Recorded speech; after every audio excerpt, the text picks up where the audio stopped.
Kita ke informasi pertama. Pemirsa, sidang perkara pembunuhan mantan anggota DPRD Kabupaten Langkat kembali digelar di Pengadilan Negeri Stabat dengan agenda keterangan saksi.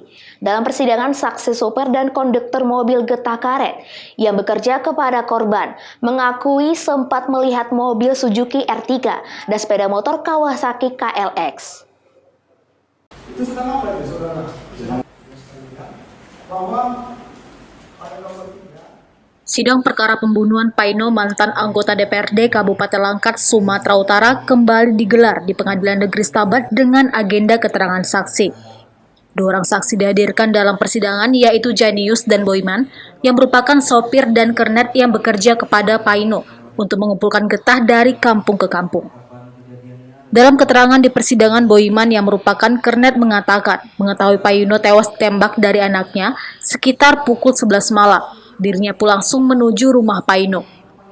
Boyman juga mengatakan sempat melihat mobil Suzuki R3 berwarna abu-abu dan satu unit sepeda motor KLX di belakangnya saat pulang menimbang hasil karet di depan SD Impres sebelum Paino tewas ditembak. Senada disampaikan saksi kedua, Janius yang merupakan sopir kol diesel mengatakan truk yang dikemudikan bersama Boyman dan Dika Saputra berpapasan dengan mobil Suzuki R3 dan sepeda motor KLX di depan SD Impres yang sebelumnya tidak pernah melihat mobil dan sepeda motor tersebut di sekitar kampung mereka. Kuasa hukum terdakwa Tosa Ginting, Minola Subayang mengatakan patut menduga karena seluruh keterangan saksi yang ada di berita acara perkara atau BAP tidak semata-mata adalah keterangan dari apa yang dialami seorang saksi, dan ia menduga ada campur tangan orang lain yang memasuki keterangan yang tidak seharusnya agar perkara ini sempurna dan akan diteruskan. Ya, jadi kalau secara hukum acara kan keterangan saksi yang memiliki kekuatan pembuktian itu kan adalah keterangan saksi yang diambil di bawah sumpah di depan persidangan.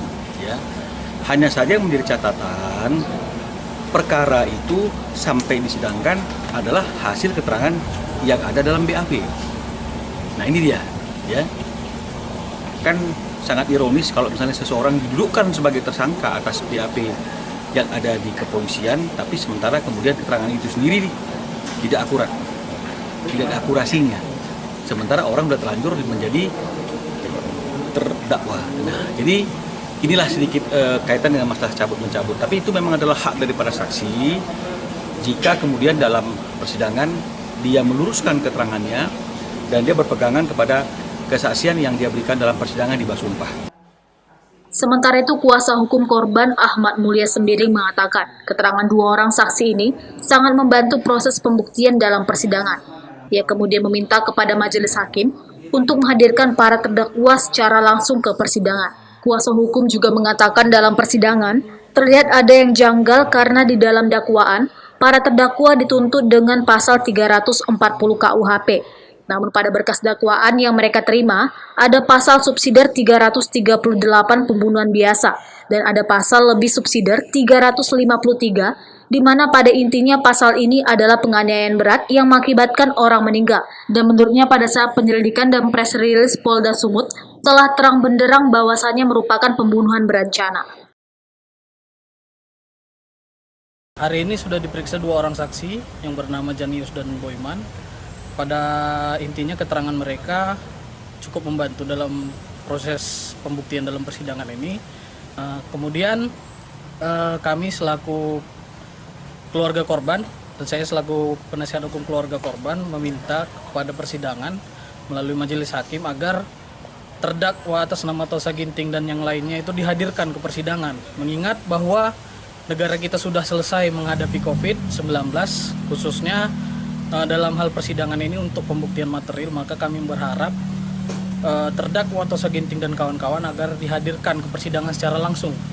Kemudian tadi dalam persidangan ada beberapa hal yang janggal menurut kami penasihat hukum karena di dalam dakwaan yang sudah kami baca sebelumnya, pada berita yang tersebar, dakwaan yang dituntut kepada para terdakwa ini adalah pasal 340, di mana pada intinya pembunuhan berencana terhadap korban almarhum Paino.